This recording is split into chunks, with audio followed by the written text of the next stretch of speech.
Welcome back to Speak Up Queen, the podcast where we empower, uplift, and celebrate women who have reclaimed their voices to inspire others. Today, we are thrilled to welcome Alexandra Ceder, a shining example of resilience and reinvention. Anne is an American actor who reignited her career after a 16-year hiatus. Nearly 30 years ago, she made the life-changing decision to move to Germany for love, leaving her acting dreams behind.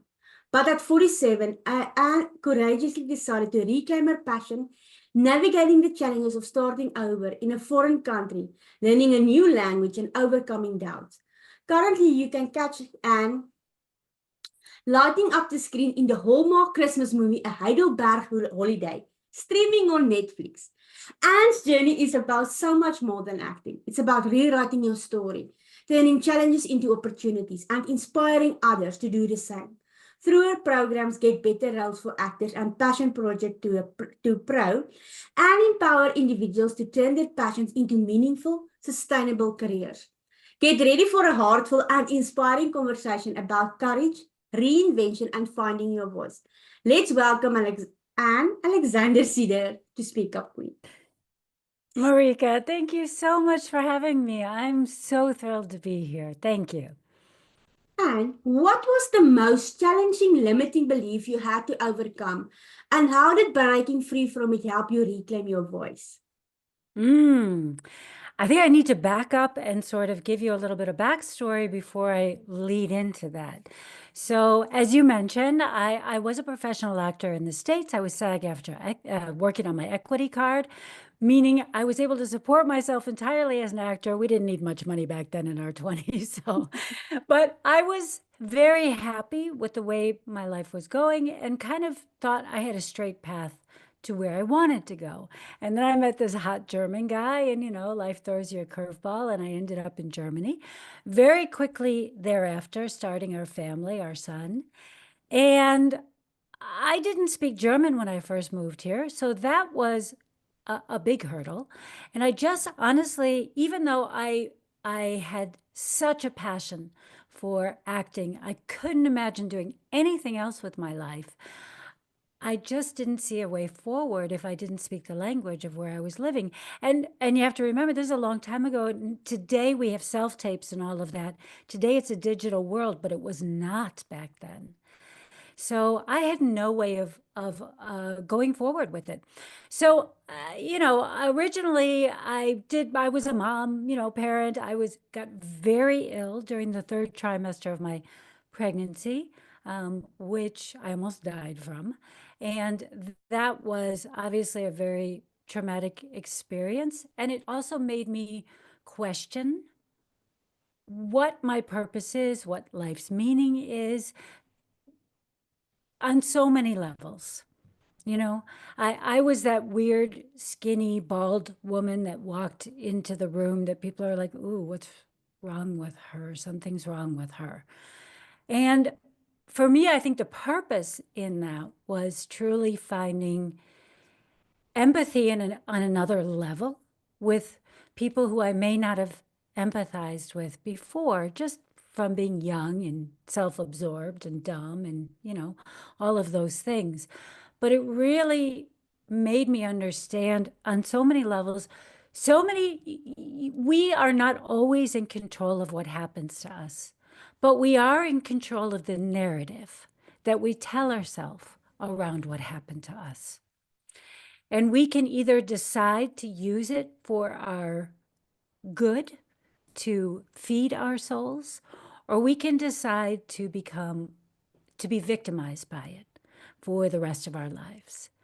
And I think that anything, no matter what trauma you've been through, if you can find a way to make it your point of power, then it will be a gift in a sense, as opposed to this burden to bear.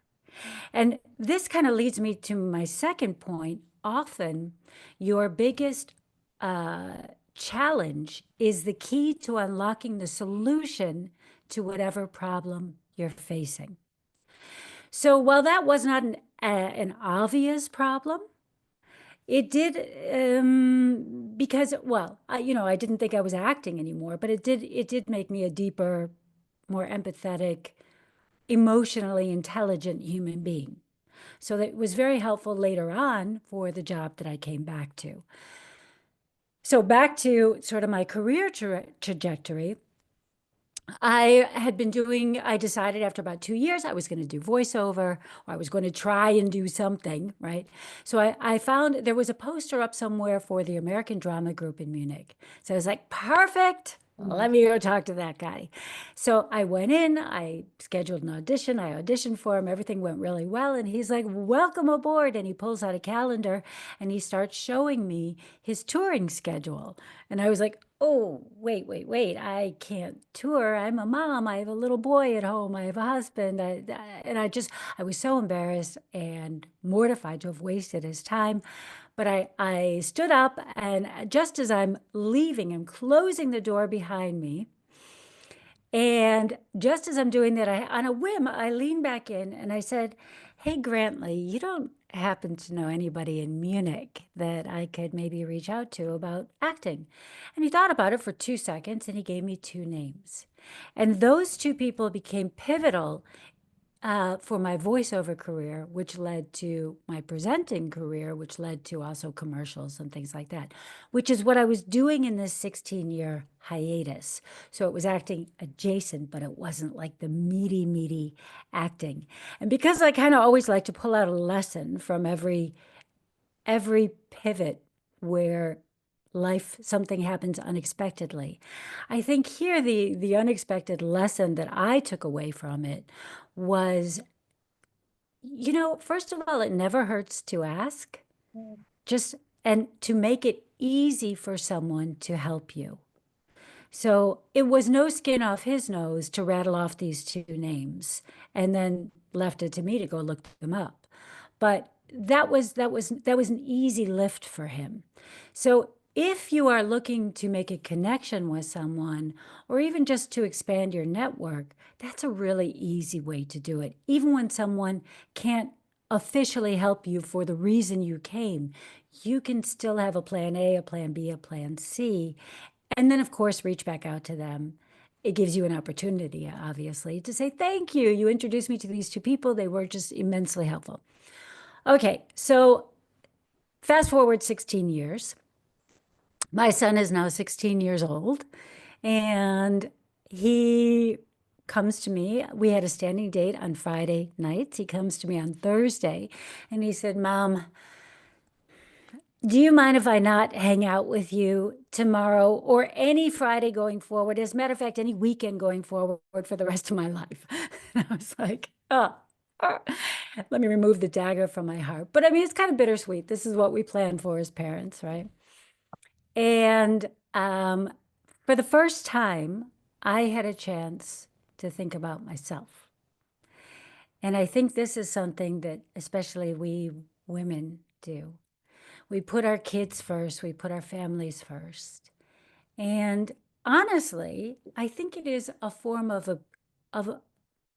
people may find the word abuse strong, but I honestly do believe it is a form of abuse not to live your life to your full potential. And I don't think we're doing our kids any good service either, because we're not living by example. What we're saying to them is, as soon as you become a parent, especially to our daughters, as soon as you become a parent, your life, your meaning for your life must be found through your child. And you can no longer find meaning through your own life, through your own gifts and talents. And I don't think that does either one of us a favor, me or our children, right? Mothers or their children. And this is sort of a low-key thing that society does, right? Especially women. I'm 58 now. I was 47 at the time. I come from a different generation, but I don't think it's all that different even for young girls or young women today, because we have biology, right? It kicks in and it says, be the mom, be there for your child. Not for everybody, and that's okay too. But for me, it definitely did. And my son became everything until he let me know very clearly that Mm. I was no longer the center of his world and it was time to move on. So I, for the first time, had a chance to think about what I wanted to do. And what I wanted to do was be an actor. Actually, let me even walk that back. I didn't even take it that to that next step at this point. What I really wanted to do was just have fun. And I wanted to find an acting workshop. So I sat down at my computer and I Googled acting workshop Munich English, which was definitely not a common thing back then.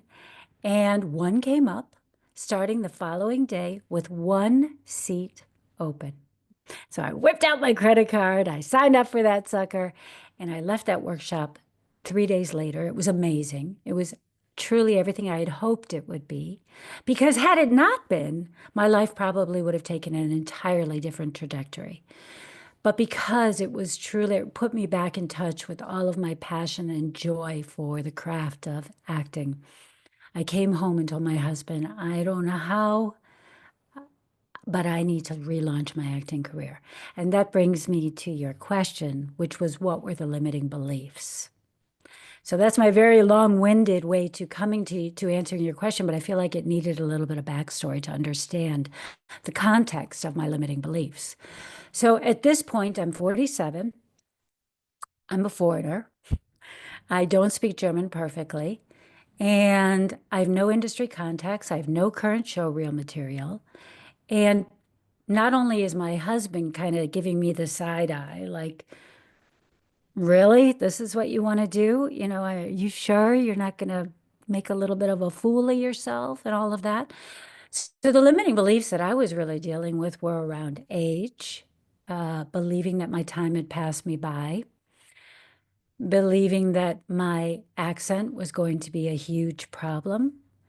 And this is what leads me back to my other point, where often the obstacle is the answer. And initially, I really fought. It's like I didn't know my place.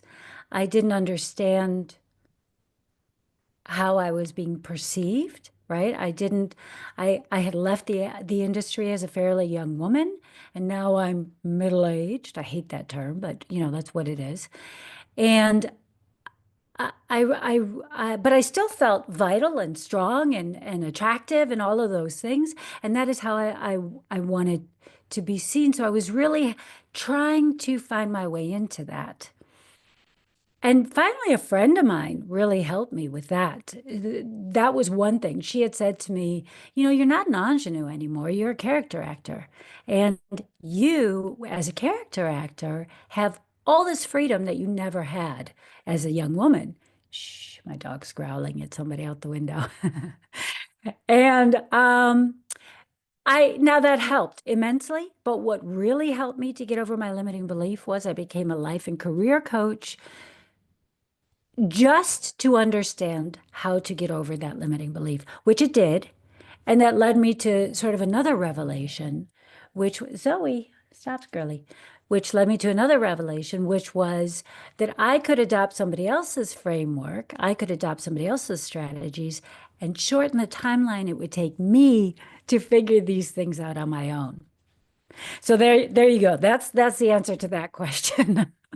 Uh, I I feel like sometimes, because I know exactly, I needed to do a trauma-informed course.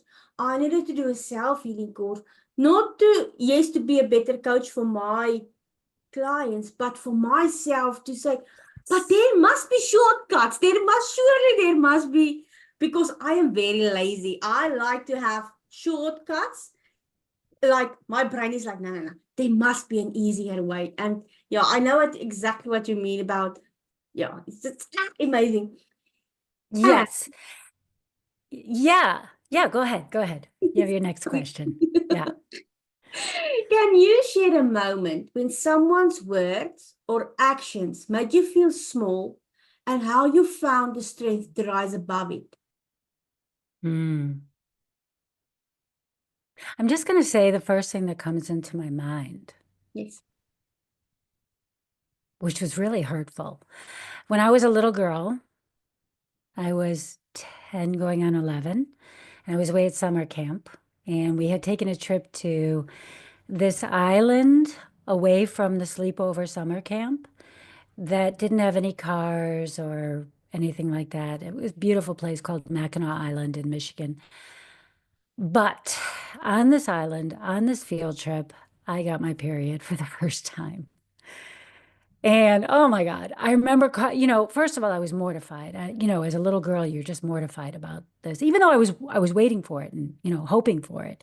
I was the kid who read, "Are you there, God? It's me, Margaret," But I remember when I got home from camp, I had hid my shorts and my underwear at the bottom of my luggage, and my stepmother had found it. And she had had daughters of her own. And she was, getting the stains out of my clothes, but I didn't even know she was doing that. And I guess I had said something not very nice to my stepmother. And my father said something, well, he said, "She's down there cleaning the filth out of your underwear, and you treat her like that." And that was one of those things. I mean, I swear to God, it just cut me to the quick. I was mortified on so many levels. First of all, I just wasn't even ready to accept that I was menstruating, and that he called it filth, like this normal, natural thing that comes out of my body. I didn't know what to think about that and how to interpret it. And I have to say,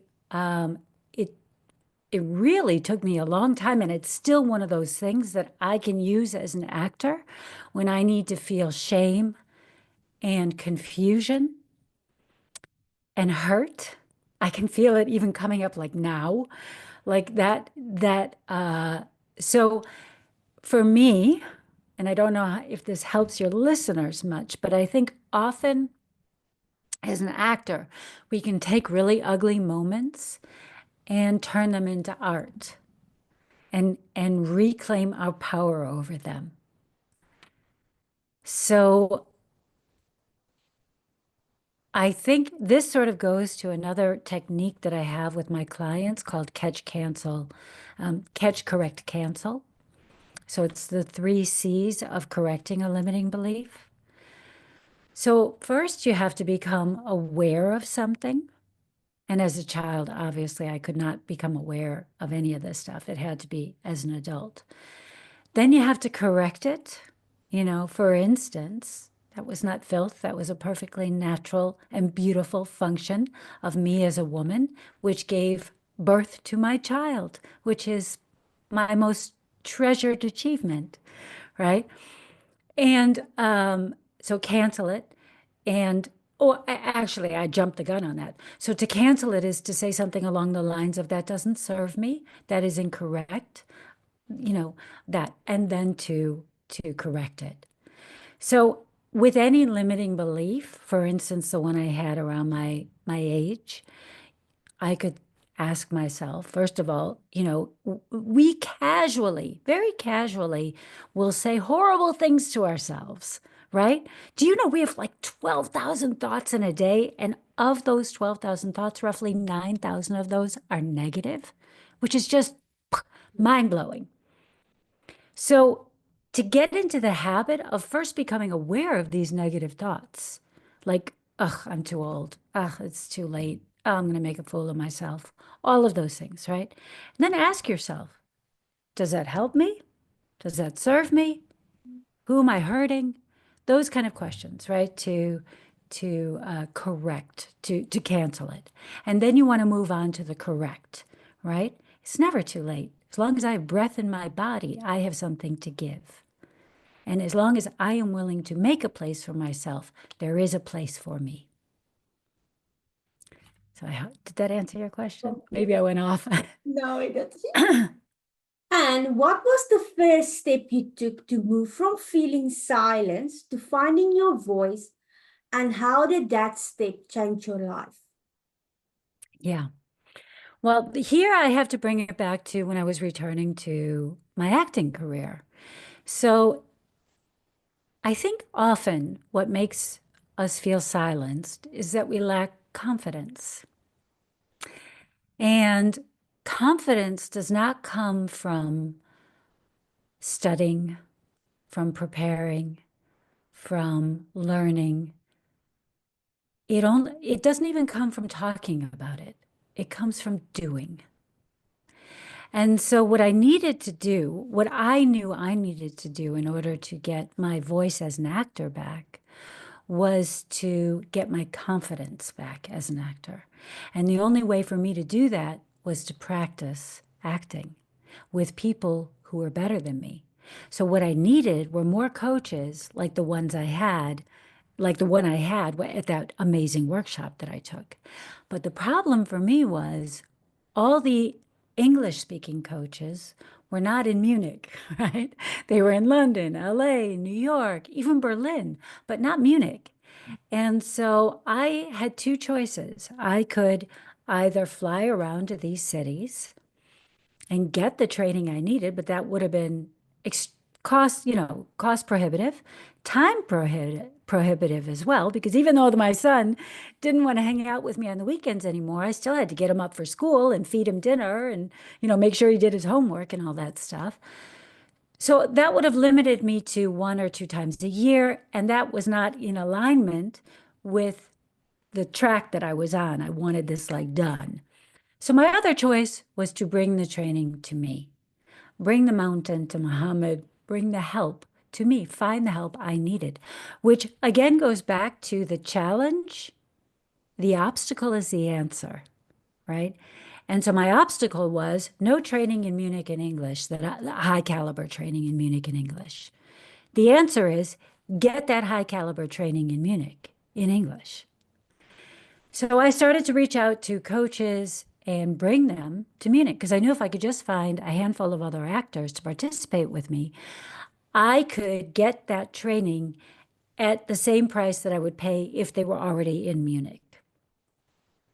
But what ended up happening was I ended up getting free training. I was at the same time building a community, and I even was making like between 1,000 to 2,000 per workshop. And I was doing 1 to 2 workshops a month, bringing in these big time coaches. And then in between, I was arranging workshops throughout the week so that whoever had participated in these big workshops, we could then practice what we were learning. So I was working out, I was achieving my goal of getting the training, like this fast track of training that I wanted in a relatively short time. It took me about 1.5 years before I really felt confident again, before I had my voice back as an actor. Wow. So, yeah. What, before I go to the next person, it is like on your healing journey, it doesn't happen overnight. It took me 5 years to do this, to start Speak Up Queen. It took me 5 years, and some people might say, oh, she's now an overnight success. Yes. No, there's no such thing as overnight success. We really worked our asses off learning to become, like you say, learning these things so that we can speak up and share it with the world and inspire other women or even people. So yeah, it's just amazing. And Yeah. what's one powerful Yeah. Yeah. you've learned about self-worth, and how do you carry it with you as you continue to grow and inspire others?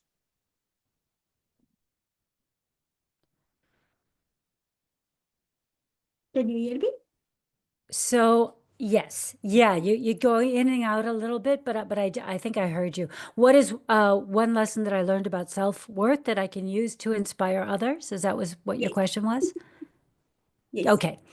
So for me, first of all, I just want to say everybody struggles with self-worth. We all feel like we're alone struggling with this, but it is, unless you're a narcissist, it's pretty universal. And I know this because I am a coach, and I'm a coach of actors whose product is themselves, and they have to sell themselves. And this works for influencers, for podcasters, for anybody who they themselves are the product. It's like, who am I to be saying these things? Who am I to get so lucky when everybody else is, et cetera, et cetera, et cetera. So I think, first of all, that's part of it, is understanding that everybody struggles with self-worth and not feeling like they're enough. But second of all, that comes from limiting beliefs that happened when we were children. And these limiting beliefs happened, you may not even be aware of them, right? So for instance, honestly, I've never told that story publicly, the one about my father saying that to me. It was like such a source of burning shame for me for so many years. And I'm sure that a lot of my feelings of self-worth stem from that.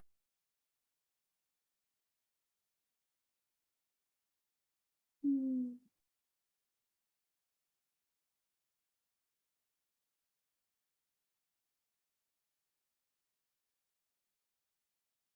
Your filth due to my self-worth as a human being, as a woman.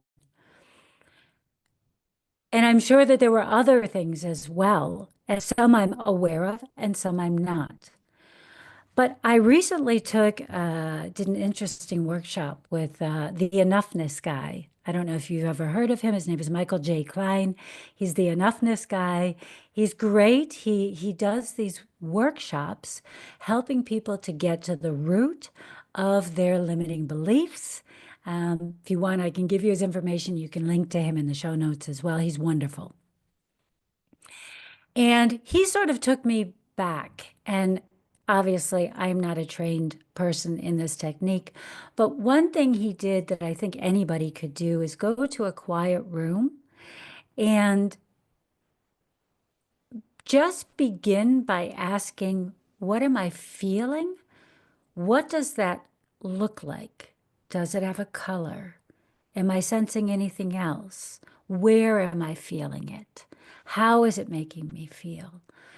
And what memories are associated with it. And then what he did that I found really powerful was he said, he gave the prompt something along the lines of, I want you to call in a guardian of some sort. Makes me emotional. He's like, I want you to call in a guardian of some sort, someone or something to protect you so that you know you're safe as you remember this thing.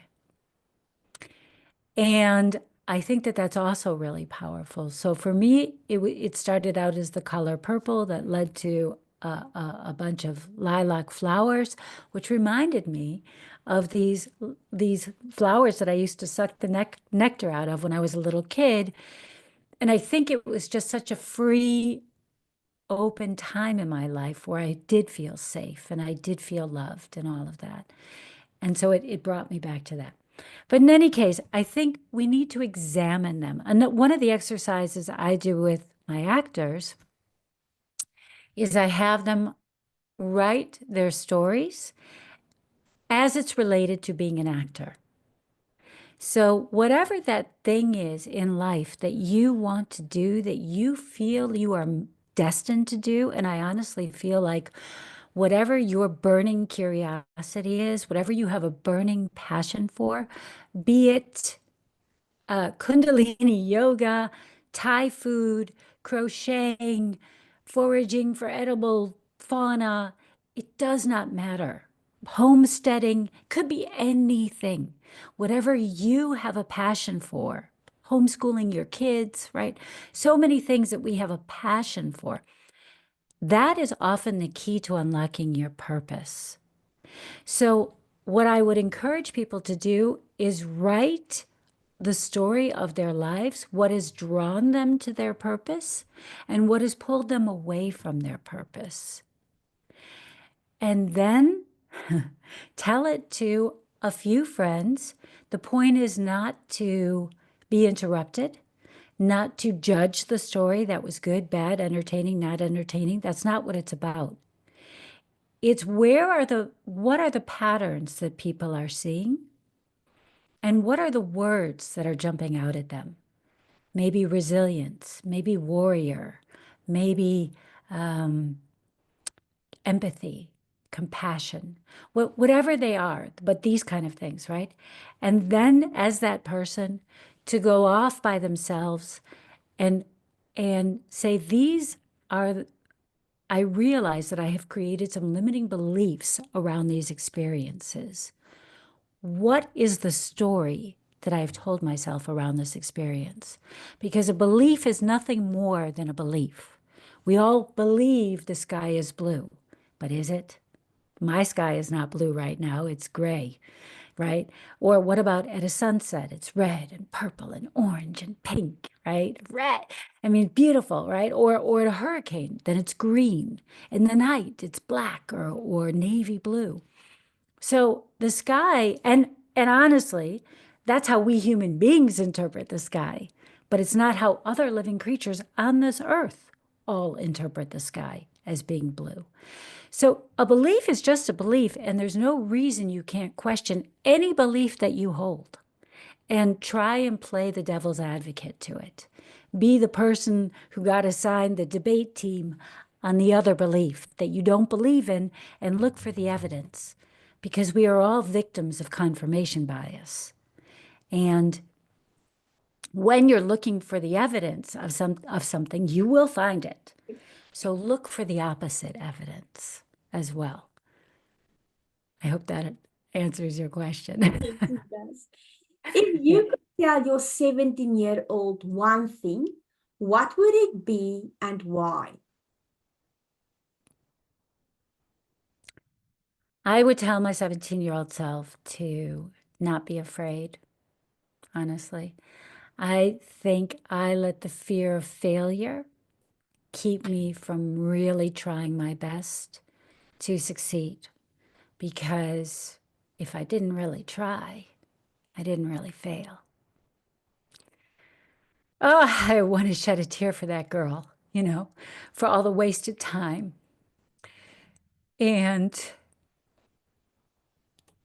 the gift is, right, is that this is what I would tell my son whenever he did something wrong or something he was, upset about, or whatever it was that we were upset about, whatever it happened to be. Every day, every hour, every minute is a chance to start again. You just have to make that choice. And the one thing that I've learned as an adult, especially as I was returning to acting, was knowing that fear will accompany us on our journey our entire lives. But you can't let it stand in front of you and block you. You can invite it to walk beside you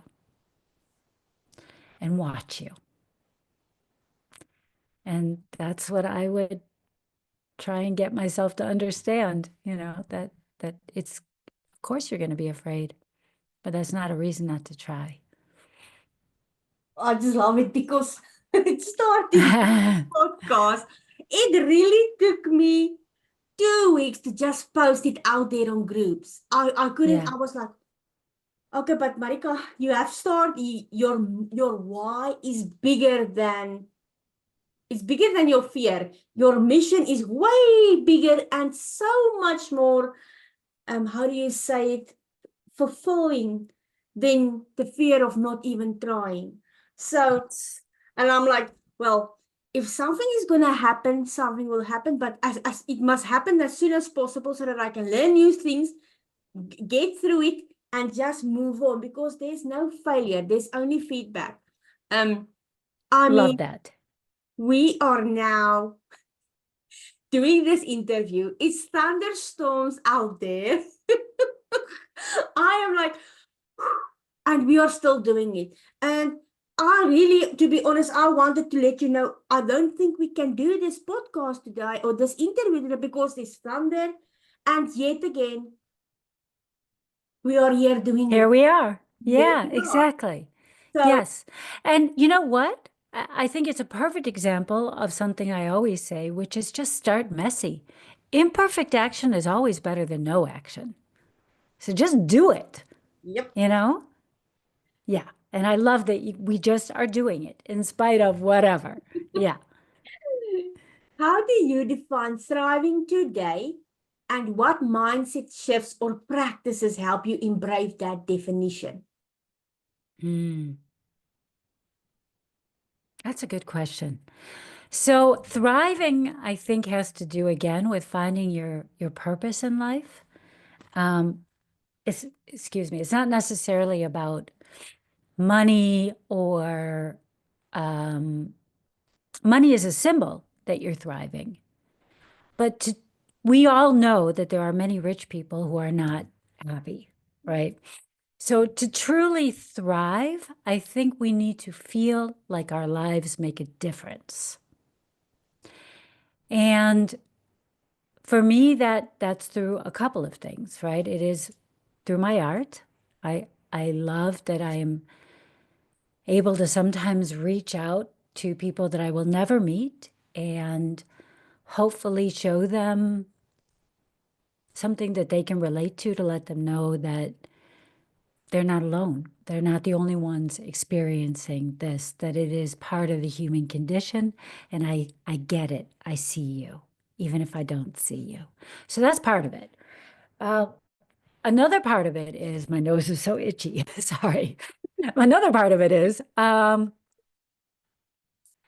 I know as I mentioned, I'm 58. I have a lot of girlfriends who are my age. Um, and I know a lot of people who are my age and older who are unhappy with what they're doing with their lives, right? Ah, my nose is so itchy. I'm so sorry. It's driving me crazy. And so this goes back to what I was saying earlier with your passion, your burning curiosity. That is the clue, the key to unlocking your purpose in life. And so now I'm going to kind of take you back a little bit again to how I was using these workshops. So that was phase one. What I talked about was bringing in the experts and the coaches to me to get the training I needed to make me feel, to bridge that gap between my passion for acting and my profession as an actor, to make it my profession again. The second phase of doing these workshops was when I would just need some extra money because I had realized, hey, it's a win-win situation for everyone, and I can use these like if I want to finance a short film because filmmaking is expensive, or I want to get new headshots, or I want to have extra money on vacation with my family, whatever it is, right? So then I was doing the workshops, and my goal was primarily about income. And most recently, I have been using these workshops with the goal of networking, because what they enable me to do is offer something of literal value to people that I want to work with. For instance, casting directors, producers, showrunners, whatever that may happen to be. I'm literally offering to pay them. And because I'm doing that, I'm now able to speak to them on a level playing field. I'm no longer this little lowly actor with them being this big, big time casting director or whatever it is. Now we are just two human beings and we both have something to offer each other. And we both have this passion for filmmaking. So now we can come together and have conversations eye to eye. And this is so important for our self-worth, for our confidence. And I totally forgot what your question was. And now I'm off my track. What was your question? I'm like, how can I bring this around to a question? I don't know what the question was. It is, how do you define thriving today? And what Thank you. mindsets or Yes. practices help Okay. you? Yes. So thriving to me is not only about making an impact through my art, it's also about helping other people to thrive, which is why I am launching Passion Project to Pro next year in March, where I will be leading people to, first of all, define their passion, figure out what's the best way to make an event around that, whether that's a retreat, an online event in person, a hike in the morning, a supper club, whatever that looks like, but creating an event, curating the experts, the coaches to bring in, because I think so many of us want to jump into the role or feel like the only road to making a life out of our passion is by teaching it to others even before we're ready to teach it, which obviously leads to imposter syndrome. And what I found was by doing these workshops, I was building authority even when I didn't want to.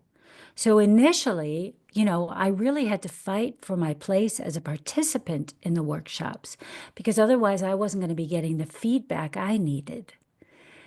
So just by learning about your passion and creating a community around that, you are able to create a thriving lifestyle for yourself. Now, this goes also into, because I think AI is obviously, it's here, and it's going to become more and more a part of our lives. And it is threatening the traditional creative roles that we thought were untouchable by technology, like being an actor or being a writer, a singer. And what we're finding is I'm not untouchable. It's not untouchable. It is capable of doing these things on an okay level today, but we also know how exponentially fast this is growing. So I think with the advent of AI, we are not going to, as a human race, we are not going to lose our urge to be creative. We are not going to lose our urge to connect with actual human beings. And through Passion Project to Pro, what it really helps people to do is not only to create income around, to turn what they love into what they do, right? Without having to be an expert influencer or coach, and turn their passion into an income producing thing. What it also does is builds communities.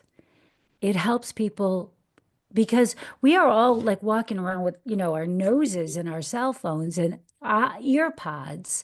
We are so disconnected, and yet we yearn for this connection. And while AI is useful, I use it every day. It is not a replacement for human beings. And I think the more life is a series of checks and balances. So the more technology invades our life, the more we're going to be looking for ways to connect and to create as actual human beings, even if that means on a much smaller scale. But here's the other thing. I don't know if you've read that article. I can't remember who wrote it. 1,000 True Fans. Do you know what I'm talking about? No. No? Okay. So I cannot remember who wrote it, but if you just Google 1,000 True Fans, the article, you will, the premise of it is in order to make $100,000 a year, which is certainly a livable income in just about any place on this earth, all you need is 1,000 true fans who are contributing $100 a year. So when you look at it at that level, you realize it's not that difficult to make a life doing what you love, and you don't have to be the expert to do it. You can be the expert curator. So that's what it is. That's how I think people can, that's what thriving to me means, is creating a life doing what you love and finding a way to help other people create a life doing what they love. The last question. What made you decide to be featured on Speak Up Queen? And how does it feel knowing that there's a safe space for women to share their stories and inspire others? Well, I think we as women, we feel like we are part of a tribe anyway, right? Kind of a, like women, I guess men have it too, that bro culture or whatever. But women definitely do. We definitely, it's like, I see you across the room, the only other woman in this conference, right? I see you. And we will go and immediately gravitate to each other. And women, I think we are so multifaceted and so full of empathy and compassion by our very nature. And we're able to hold opposing thoughts, opposing feelings at the same time and understand that they both have a place. So to be part of a movement that you're creating, Marika, is, first of all, it's an honor, that you even invited me onto your podcast. And to be given a platform and a place where hopefully someone can hear my story and think, well, if she can do this thing, then I can do it too. If she wasn't too old, then I'm not too old. And even, I may never meet that person either, but if I can be a part of inspiring somebody else, then that will have all been worth it. I think for the same reason you started your podcast is to be able to inspire other people and motivate them. And thank you so much for sharing your incredible journey with us today. Your story is a testament to the strength, resilience, and courage it takes in not only to heal, but to thrive. So to everyone listening today, remember that your voice matters, your story matters, and together we can inspire change. If today's episode touched your heart, please subscribe, leave a comment, and share this with someone who needs to hear it. So until next time, Queens, keep speaking up and stepping into your power.